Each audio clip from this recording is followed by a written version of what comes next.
Hoy, en 678, la vergonzosa persecución a Víctor Hugo por no disciplinarse.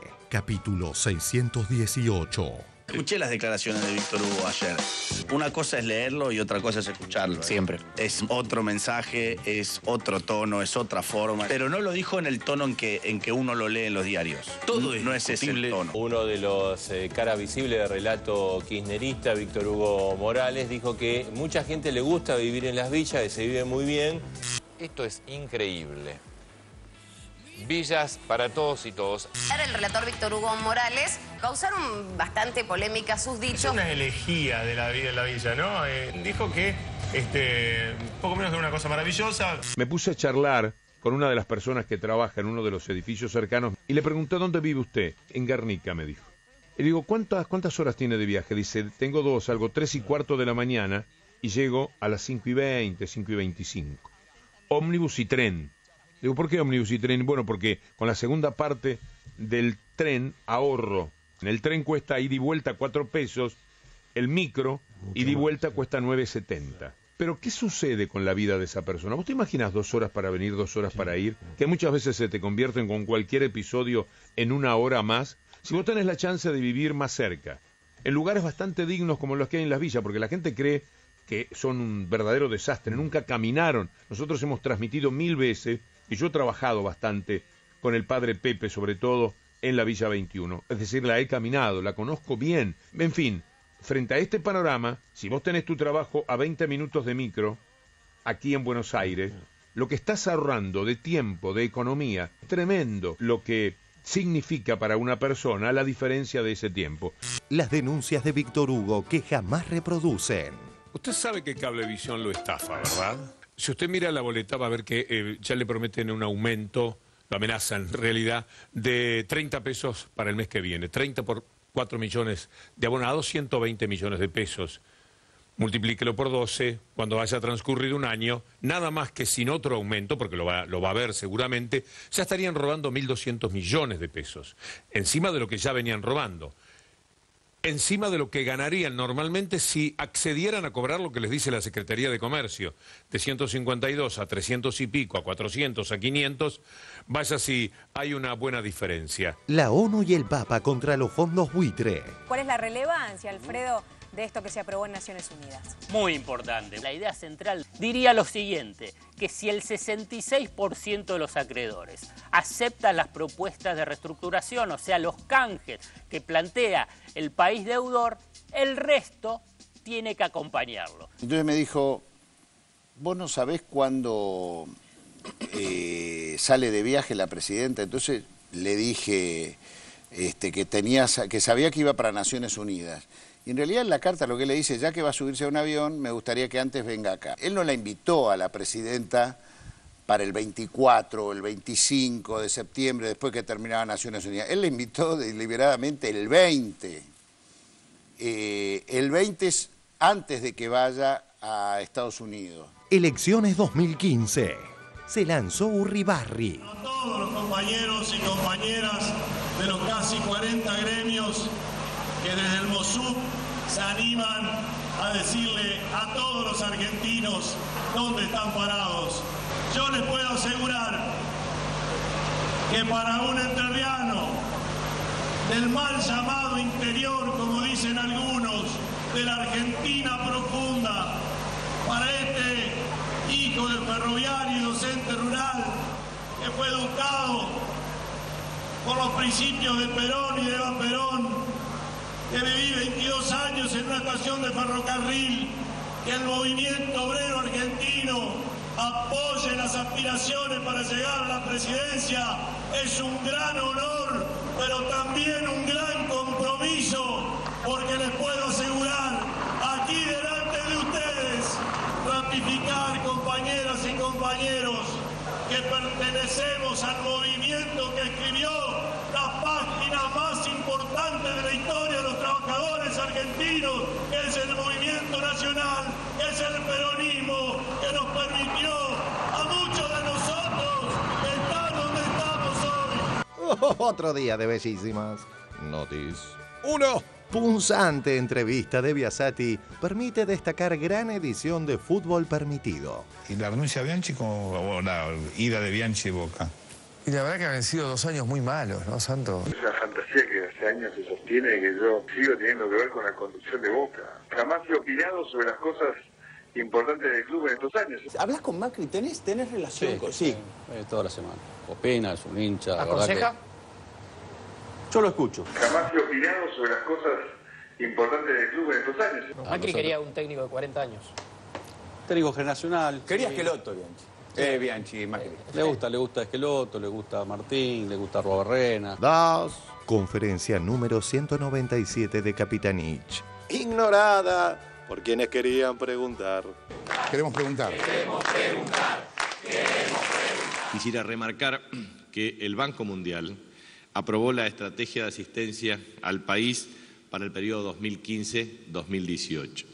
Esto permite generar las condiciones para la aprobación de préstamos equivalentes entre 1.000 a 1.200 millones de dólares por año. Es trascendente el hecho de que en el documento de evaluación de las políticas públicas durante el periodo 2003-2013, el Banco Mundial ha destacado una política activa por parte del Estado para la instrumentación de un sistema de protección social que, de acuerdo a la evaluación del banco, ha implicado una reducción abrupta de la pobreza y también una estrategia de promoción de la inclusión. ¡Abraza a sus amigos! 678. Un programa bastante digno. Hay equipos alemanes que tienen buena base, 6-7-8, 6-7-8 alemanes. Se abrió en el continente para sembrar nuestro sueño de siempre. Qué lindo mostrarle al mundo que bien se siente este abrazo latinoamericano.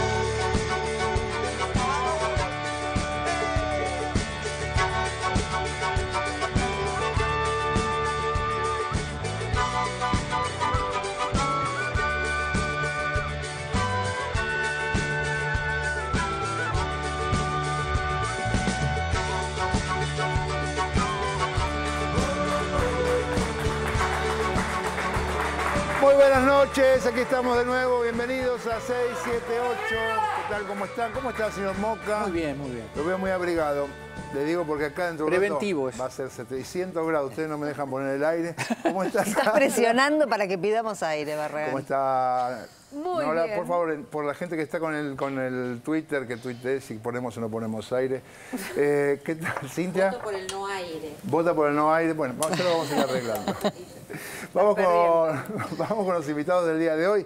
Por este lado tenemos a Andrés Aciaín, que es economista, director del Centro de Estudios Económicos y Sociales Scalabrini Ortiz, es miembro de la Cátedra de Economía Arturo Jaureche y virtualmente es profesor de Crecimiento Económico en la Facultad de Ciencias Económicas de la Universidad de Buenos Aires, donde hasta acá parece que tiene algunos problemas por ser simpatizante de algunas ideas que la gente que está allí... Ideas propias. Sí, tiene ideas propias que, bueno, no le gustan a otros y, bueno, hasta está sufriendo una persecución política. Claramente después vamos a estar conversando sobre este caso. Lo tenemos por este lado a don Pitu Salvatierra, Alejandro Salvatierra, que es dirigente barrial de la Villa 15. ¿Cómo estás? Bien, gracias por invitar. Bueno, Pitu, gracias por estar acá. No, por favor. Vamos a primero de nuestros informes, ya perdí todos los papeles. Acá. La ONU y el Papa contra los fondos buitres, los medios hegemónicos, lo ocultan y lo ponen abajo de la alfombra para que usted no se entere. A ver, vamos a ver. La ONU y el Papa contra los fondos buitre. Hoy tenemos que sentirnos muy orgullosos. Naciones Unidas ha decidido por amplia mayoría de 124 votos y positivos, 11 negativos y 41 abstenciones, que la verdad que haber logrado que muchos se abstuvieran ha sido un verdadero triunfo. Esto, a partir de lo que le pasó y le está pasando a la Argentina con los fondos buitres, fue como dijo hoy el presidente del G77 más China, Argentina nos hizo abrir los ojos. Por eso tienen que sentirse orgullosos argentinos de esta resolución que se ha aprobado, en la cual se va a elaborar una convención internacional sobre quiebras y sobre reestructuraciones de deudas soberanas para que se termine de una buena vez por todas. Necesitamos un mundo más equilibrado, más justo, con más palomas y menos buitres en todos los campos. ¿Cuál es la relevancia, Alfredo, de esto que se aprobó en Naciones Unidas? Muy importante. La idea central diría lo siguiente, que si el 66% de los acreedores aceptan las propuestas de reestructuración, o sea, los canjes que plantea el país deudor, el resto tiene que acompañarlo. ¿Por qué remarco 66? Porque la Argentina logró en su reestructuración de deuda que el 92,4% aceptara.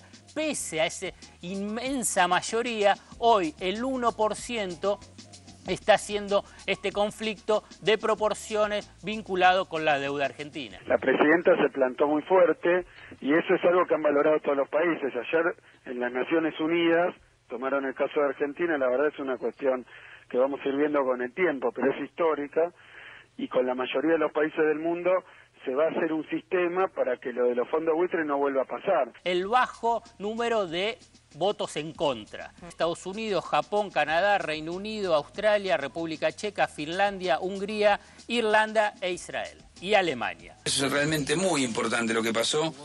Con 124 votos a favor, 41 abstenciones y solo 11 en contra en los países encabezados por Estados Unidos, por supuesto, ¿no? Estados Unidos, Japón, Inglaterra, el corazón del poder financiero del mundo, votó en contra. Lo relevante son las 41 abstenciones. ¿Por qué? Porque muchos de esos votos en realidad iban a ser votos negativos. El trabajo diplomático y además por sus propios intereses llevaron a la abstención. ¿Y ahí quién votó? Muchos países de la Unión Europea.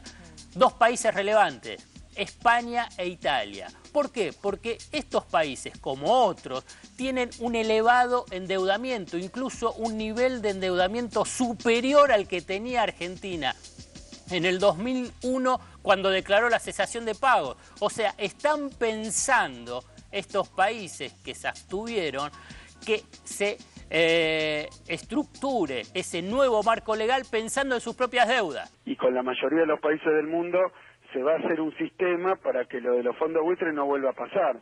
Son 3 millonarios y la verdad que ellos vienen haciendo mucha campaña contra Argentina, afuera y adentro también cuando pueden. En La Nación, a ver acá, Argentina en default. La ONU aprobó la creación de una regulación para renegociar deudas. Bajada, el G77 más China presentó una propuesta para generar un marco regulatorio que evite casos como el de la Argentina. Pero como si eso fue una propuesta argentina, ¿no pusieron? Ah, acá recién, con el impulso de la Argentina.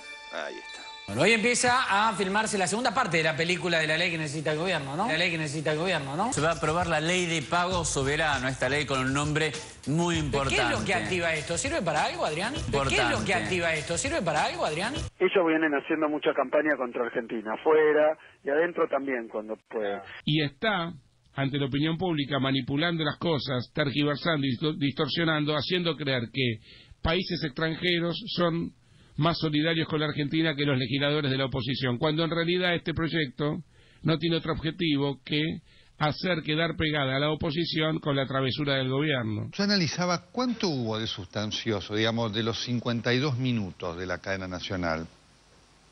8. Lo más sustancioso de la presidenta que se llevó fue hablar del proyecto de la isla de Marchi, donde habló de la arena, ¿no? En realidad es la harina, donde habló de la arena, ¿no? En realidad es la harina. La buena intención de la ONU, digamos, en el sentido de poner esto en orden y que en el futuro los países no sean expoliados por los buitres, lo que sea.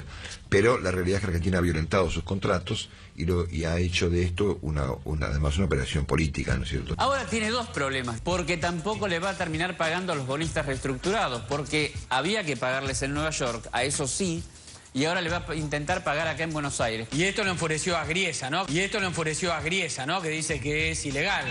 Porque, claro, es como empezar un partido de fútbol, se ponen todos de acuerdo, empezábamos con esta pelota, y en el medio uno solo dice, no, ahora jugamos con una pelotita de gol. Ellos vienen haciendo mucha campaña contra Argentina, afuera y adentro también cuando pueden. Creo que somos unánimes en el repudio de los fondos buitre. Yo no he escuchado, la verdad, a ninguna voz significativa defender a los fondos buitres. ¿Qué habría que hacer? Acá estamos hablando de dinero. Y el dinero se resuelve de una sola manera, ¿no? Juntándolo. Bueno, juntándolo. Que junte parte de su plata y ponga. ¿Qué opinás vos si perdés un juicio del juez? Vos proponés pagar el fallo, Griesa. No, cumplir el fallo. Esa voluntad tiene que manifestarse también en el cumplimiento de una sentencia. Yo no he escuchado, la verdad, a ninguna voz significativa defender a los fondos buitres. Argentina apostó toda la ficha a un juicio y lo perdió. Un juicio comercial, cuando se pierde, tenés que pagar, no hay que negociar nada. O pagamos al 100% o no sirve de nada haber pagado al 91%. Si vos planteás una negociación, después aceptá lo que resulta de eso. Nosotros creemos que las sentencias hay que cumplir. Cuando vos elegís un juez y dicta una sentencia, aunque no te guste, igual la tenés que cumplir. Esto como principio general. O sea, habría que pagarle a los fondos buitres. Habría que cumplir la sentencia. Yo no he escuchado, la verdad, a ninguna voz significativa defender a los fondos buitres. Te fijás, la postura de ayer que logra la República Argentina en la Organización de Naciones Unidas con el apoyo internacional y la comparación con la postura de partidos populares de nuestro país. ¿A usted no le da vergüenza? Usted es un desfachatado. Había ayer gente negra, hindú, china, todo el mundo apoyando a la Argentina y usted no toma el ejemplo de ellos y va a ir hoy y va a votar en contra del país. ¿No le da vergüenza? No me da ninguna vergüenza votar a favor del país. Yo creo que lo que están proponiendo con la deuda es más recesión, más desempleo, más inflación. No me parece que eso sea votar a favor del país. Si ustedes son gobierno, ¿van a derogar esta ley? Sí, yo creo que sí. Más allá de que si vos estás de acuerdo o no con el gobierno, hay temas que pasan a un gobierno y que son temas de Estado profundamente. La oposición, más allá de que si está de acuerdo o no, partidos populares de la Argentina como el radicalismo, que hoy se opongan a esto, ¿cómo quedan? Para nosotros esto no es una cuestión de patria o buitres, no es una cuestión de Estado, es una cuestión de gobierno. Presidente, nosotros vamos a votar en contra. No estamos dispuestos a aprobar una ley sobre facultades que ya tiene el gobierno. Cuando han tenido posición histórica, el propio Raúl Alfonsín apoyó en su momento y acompañó el desendeudamiento. El doctor Raúl Alfonsín, al que me da el gusto de siempre saludar. ¿Cómo le va, doctor? Qué gusto para mí, Víctor Hugo. Hablemos de todo el canje, ¿no? Es un éxito que debemos aplaudir todos los argentinos. Sobre todo porque no esperábamos semejante fin del canje. El presidente tuvo la gentileza de agradecerme. Agradezco la presencia del expresidente de la Nación, doctor Alfonsín, aquí, que nos ayudó a la ley en el Congreso. Son gestos que la Argentina tiene que entrar a rescatar en un momento difícil, muy difícil, donde seguramente tenía mucho más para perder políticamente que para ganar, pero lo hizo. Pero yo creo que es un agradecimiento que debe hacer al radicalismo, que es una oposición seria y que cuando tiene que apoyar a una medida del gobierno lo hace sin distinciones. Y lo hacemos entonces a través de esta oposición seria, leal a las instituciones de la República, sin caer en tremendismo de ninguna naturaleza y apoyando con toda la fuerza necesaria todo aquello que nos parece bien. Tenemos al diputado nacional del radicalismo, Eduardo Santín, en línea. Usted justamente va a votar a favor de este proyecto, ¿no? En contra de lo que va a hacer su partido. ¿Por qué? Voy a votar a favor porque entiendo que la deuda debe estar tomada como una política de Estado. Este es un conflicto que, digamos, incumbe a todos los argentinos y va más allá de las disputas partidarias. Perdidos en su resentimiento y en el operar a favor de los buitres, ningunearon el apoyo de la ONU y la próxima reunión entre Cristina y Francisco. Vaticano, 4 de septiembre de 2014. Doctora Cristina Fernández de Kirchner. Cristina, en primer lugar le agradezco sus saludos y los retribuyo. Sigo rezando por la salud de su mamá. Sé que alrededor del 20 estará cerca de aquí, o al menos más cerca que desde Buenos Aires. Para mí sería un gusto si aceptara pasar por Santa Marta para el almuerzo del 20. Estos días fueron muy movidos debido tanto al Partido Interreligioso por la Paz como al encuentro de escolas, que salió bien. Los argentinos se hicieron notar. Le pido, por favor, que no se olvide de rezar por mí. Que Jesús la bendiga y la Virgen Santa la cuide. Cordialmente, Francisco. Me contó de la presidenta, que había tenido un diálogo muy lindo con ella, que le había hecho muy bien cuando sucedió lo de su sobrino y la muerte de los hijos de su sobrino, y que había tenido una larga charla con la presidenta y que le había gustado, le había hecho muy bien. Entonces me dijo, vos no sabés cuándo sale de viaje la presidenta. Entonces le dije que sabía que iba para Naciones Unidas. Y en realidad en la carta lo que le dice, ya que va a subirse a un avión, me gustaría que antes venga acá. Él no la invitó a la presidenta para el 24 o el 25 de septiembre, después que terminaba Naciones Unidas. Él la invitó deliberadamente el 20. El 20 es antes de que vaya a Estados Unidos. Muy bien, les recuerdo que en un ratito más vamos a ver el informe sobre la campaña que le están haciendo en contra a Víctor Hugo Morales, que nunca en realidad se la están haciendo hace años y no termina. Hacia ahí, a ver, no te voy a preguntar si se dice arena o harina, que eso ya lo va a develar un día de estos el señor Nelson Castro, pero sí te voy a preguntar lo que le preguntaban a Ventura. ¿Sirve para algo la votación en la ONU? Sí, digamos, podemos decir que sirve como un respaldo internacional a la posición argentina, en el marco de una disputa donde el escenario, digamos, más probable es que no se resuelva, ¿no? Porque las condiciones que piden los fondos buitres para llegar a una resolución son dañinas para nuestra soberanía, ¿no? Ponen en riesgo toda la política de desendeudamiento y el gobierno nacional, desde una posición de defensa, digamos, de nuestra soberanía, no está aceptando esas condiciones. Lo más probable es que ese conflicto quede abierto y por lo tanto un respaldo internacional es importante, porque cualquier digamos, disputa futuro que se abra a partir de esto, intentos de embargo, etcétera, no es lo mismo ser un país contra los fondos buitres y Estados Unidos que ser un país con el respaldo de la mayoría de las naciones frente a esa posición. Pero ahora, esto no vendría, la idea no es que venga en el futuro acompañado con un marco que regule la... Sí. Para que se entienda, el problema de los fondos buitres surge porque no hay una ley de quiebras internacionales, ¿no? O sea, cuando en un país quiebra una empresa, si la mayoría de los acreedores acepta cierta reestructuración, la minoría obligatoriamente las tiene que aceptar. En el caso de deuda entre países eso no existe, no hay esa legislación. Entonces, que los fondos buitres laburan sobre ese agujero legal. Sí. ¿Qué hacen? Compran puchos de bonos de deudas en default, poquito de cada una, se sientan a esperar un proceso de reestructuración y después lo boicotean. Y a cambio de que acepten para poder cerrar ese proceso, porque como no hay una ley de quiebras, no están obligados a aceptar, empiezan y te piden todo, ¿no? Te piden la mitad del territorio, digamos. O sea, empiezan a pedir y tratan de sacar la máxima tajada, así, entorpeciendo los procesos de reestructuración. Eso se puede hacer porque no hay una legislación internacional de quiebras, que es lo que propone Argentina en la ONU. Ahora Estados Unidos no acata eso, y tampoco sé si correría hacia atrás, ¿no? Entonces, en esto quiero ser claro, tampoco es que esto soluciona el conflicto con los fondos buitres, porque no existe esa ley todavía, en todo caso es una ley a futuro, y por otro lado, nosotros estamos bajo ley Nueva York, y Estados Unidos no acepta la resolución de la ONU. Legado, ¿no? Sería, digamos, una cosa hacia adelante, pero digo, esto para diferenciarlos tanto, para que tampoco se confunda. Y no es vinculante, digamos. Claro. Y que no se arregló, obviamente. No se solucionó con esto el tema de Argentina y los fondos buitres. O sea, pero sí es importante y es un avance en el plano de la legislación internacional, sobre todo si se logra imponer. Lo que sí también muestra es que los fondos buitres, que muchas veces se los presenta como unos marginados, ¿no? Del mundo, unos tipos que actúan, unos locos, los que hacen así, como una banda de delincuentes que anda por ahí, recibieron el respaldo de los países más poderosos del planeta, ¿no? Entonces no son un grupito marginado, desvinculado de la política de las potencias, sino que son, parece, el grupo que hace el trabajo sucio de las potencias, porque si no, no se entiende por qué todos los países vinculados a los Estados Unidos, si Estados Unidos no es un país que, digamos, fomenta los fondos buitres, no acepta una legislación que pide una ley de quiebra internacional. No están pidiendo nada que, digamos, los afecte. O sea, están diciendo que haya posibilidad de reestructuración de deuda.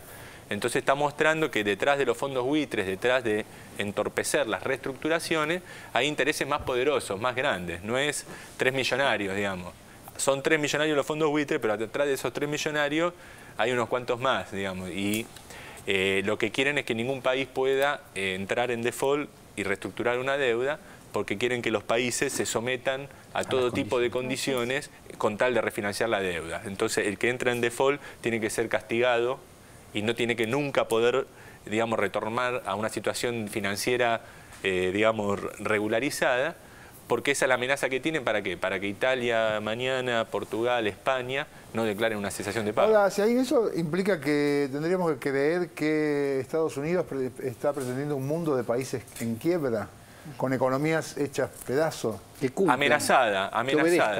Amenazados con una quiebra. Pero no solo amenazados, España está hecho pelota. Sí, pero los tienen hecha pelota, pero le imponen condiciones. Vos fíjate que cuando los países de la periferia así europea, ¿no?, entran en una situación de incertidumbre, hay grupos financieros que ganan mucha plata, porque, por ejemplo, yo veía, hicieron un diagrama de flujo de cómo circulaba el dinero. Cada vez que le amenazaban a no refinanciarlo, porque no cumplían con ciertas cosas, se generaba incertidumbre, se fugaban depósitos de los bancos de Portugal, de España, de Italia, y iban a los bancos alemanes.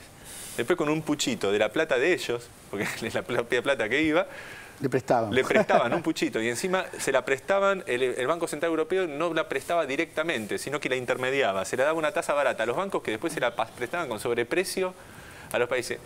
Fíjate vos que si de esa manera, digamos, tan burda, digamos, manejan la crisis de países que son, no sé, la cuna de la civilización occidental y cristiana, de acuerdo al discurso, digamos, eurocéntrico, imagínate lo que le queda al resto, ¿no? O sea, estamos hablando de un poder financiero muy concentrado que no tiene ningún escrúpulo en someter a países enteros de Europa al ajuste permanente, todo para hacer unos mangos más. Porque en definitiva es eso, ¿no? Pitu, ¿cómo lo viste? No, dos cosas. Me sorprende la falta de... no me sorprende igual, ¿no? Una gran falta de patriotismo, preocupado más por obedecer a jueces extranjeros. Sí, siempre espera que en algún momento entremos en razón. La verdad que lo único que hace el apoyo internacional al impulso de este cambio normativo internacional por la Argentina es darle la razón a Cristina. Hace mucho tiempo Cristina venía diciendo estas situaciones, cómo el mundo financiero operaba sobre... Siempre que relató el desendeudamiento de la Argentina, hizo mucho eje en eso, en quiénes eran los que no habían endeudado y de qué manera. Y que nosotros, después de haber sufrido tanto durante tantos años, después del desastre de los 90, del desastre del 2001, que se llevó mucho más que dinero, se llevó esperanzas, sueños. Muchos pasamos por muchas cosas muy complejas y muy complicadas, los saqueos, gente que no ha perdido su trabajo, todos sus ahorros. Una generación entera sin ver la posibilidad de una pequeña esperanza de estar cerca de cumplir sus sueños, jóvenes, muy jóvenes, sin ni siquiera poder tener la esperanza de estudiar. Después de todo lo que vivimos, eso, la tristeza. Yo me acuerdo, a veces veo imágenes, el diario del 2001, esas cosas que salen... La tristeza, la muerte, las condiciones de vida que nosotros tuvimos que soportar, las colas de nuestros papás, de nuestros abuelos, buscando trabajo, los cientos de jubilados tirados por ahí. Después de todo eso que pasamos, que no aprendamos quiénes son ellos y quiénes somos nosotros, y que critiquemos la postura de una presidenta que lo único que hace es poner por sobre los intereses financieros los intereses de la patria. Me sorprende que alguien diga, hay que obedecer los fallos. No, hay que obedecer los fallos y los fallos son justos y nos parece que son en función de los intereses de la patria. Cristina no está para obedecer los fallos por obedecerlos, está para defender los intereses míos y de muchos ciudadanos de este país y de mi patria. Y la verdad que me parece que está bien. ¿Por qué vamos a obedecer algo que nos parece que nos va a perjudicar durante siempre y que nos parece que es injusto? Que cuando el 97% acepta algo, un 3% te obligue a pagar el doble. Aparte, Cristina es clara, o sea, no es que le estamos pagando a alguien que no va a tener ganancia.